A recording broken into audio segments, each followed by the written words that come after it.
Europe 1, il est 6h16 et Mathieu Béliard, c'est l'heure de retrouver un invité inattendu pour parler ce matin d'une compétition sportive qui démarre aujourd'hui, l'Ultra Trail du Mont Blanc. Ça sonne terrible et ça l'est, Ultra Trail du Mont Blanc, de l'Ultra Endurance. 7 courses différentes en fait sur le toit de l'Europe. 3 pays, 18 communes françaises, 100 nationalités parmi les concurrents. Et pour en parler, c'est mon invité inattendu, mon premier invité ce matin. Vous le suivez peut-être aux 20h sur TF1. Bonjour Gilles Boulot. Bonjour Mathieu, bonjour à tous. On vous sait svelte, affûté, élégant, mais on ne sait pas forcément que vous êtes un dingue de course à pied. Eh ben oui, je suis tombé dans la marmite de la course à pied quand j'étais tout petit. C'était hier. Non, j'avais 13 ou 14 ans et puis je suis jamais ressorti de la marmite, mais j'ai changé de forme de marmite. Il y a des petites, des moyennes, des grandes, il y a du 10 km, du marathon, des trails, voilà, il y a un petit peu de tout. Vous avez même un groupe d'amis que vous retrouvez le week-end. Avec eux, vous parcourez chaque semaine 30-35 km à pied. Il y a des collègues de TF1 parmi eux. Certains d'entre eux participent à l'Ultra Trail du Mont Blanc. Pour vous, c'est un rêve. L'UTMB, c'est un peu le Graal, hein. C'est-à-dire c'est très très très difficile. On dit, avec la Diagonale des Fous qui elle est organisée à l'automne dans l'île de la Réunion, que c'est la course la plus dure du monde. C'est-à-dire c'est très long, hein. Ça fait 171 km.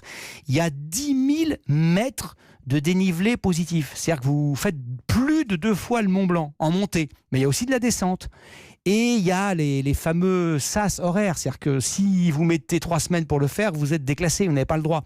Il y a une limite qui est de 45 ou 46 heures. Ça veut dire que pendant 25, 30, 40 heures, vous courez, vous montez, et voilà. Donc il faut oublier toute notion de sommeil, de repos, c'est incroyable. Et voir les athlètes faire ça, c'est assez génial.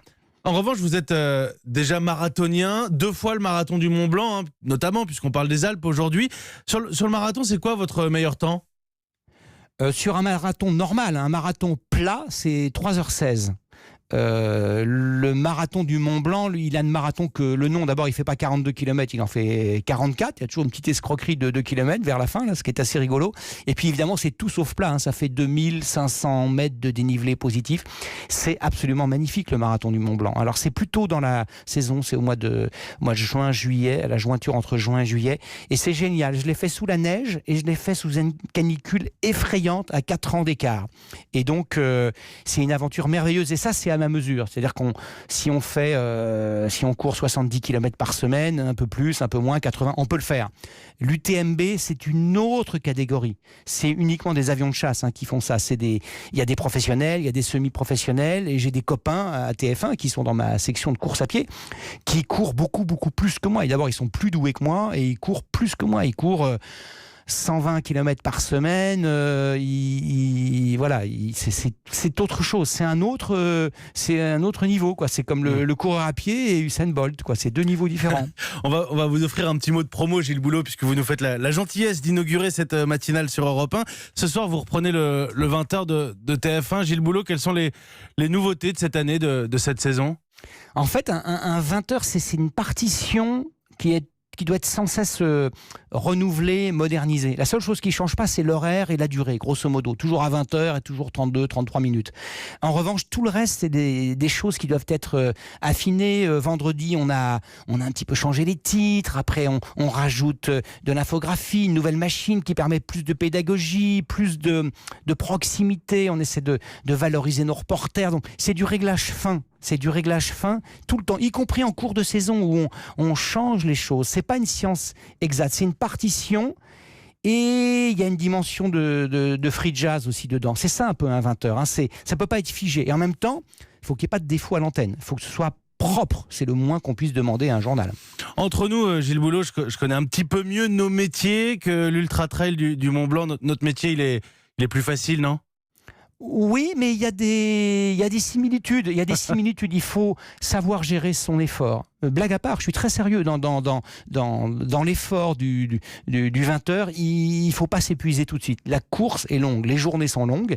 Il faut être au mieux de sa forme à 20h moins 2 minutes. Et comme les journées sont longues, parce que vous les avez attaquées le matin, à 7h, à 7h30, pour mettre en place le journal, écrire, visionner, copiloter, discuter avec la rédaction, à 20h, si vous n'avez plus d'essence dans le réservoir, ça se voit. Et donc au début, il y a 7 ans maintenant, et ben j'étais parfois épuisé à 20 heures. Je calculais mal mes efforts. Et puis il y a la notion de durée sur plusieurs jours et puis plusieurs mois. Et donc faut courir à la bonne fréquence cardiaque. Et en termes d'entraînement, Gilles Boulot, j'ai lu que vous courez devant le 13h de votre camarade Jean-Pierre Pernaut.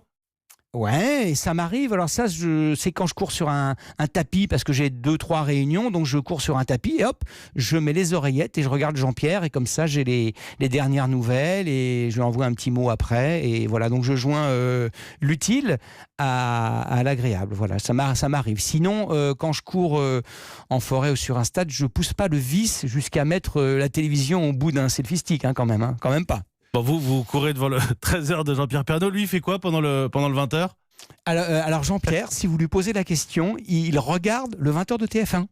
Ouais, et il m'envoie également des petits mots en me disant ça c'était bien, ça, ne crois-tu pas que... Voilà, on se dit les choses avec beaucoup d'amitié et de franchise avec Jean-Pierre. Alors Gilles Boulot, je voudrais qu'on ait une pensée pour nos auditeurs qui sont peut-être en train de faire leur footing à l'heure qu'il est. Merci beaucoup d'avoir été le premier invité inattendu de cette nouvelle matinale d'Europe 1. Je vous souhaite une bonne reprise ce soir aux 20h. Merci Gilles Boulot. Merci beaucoup, et puis ne prenez pas l'ascenseur, c'est le début de la gloire qui mène à l'UTMB, prenez l'escalier.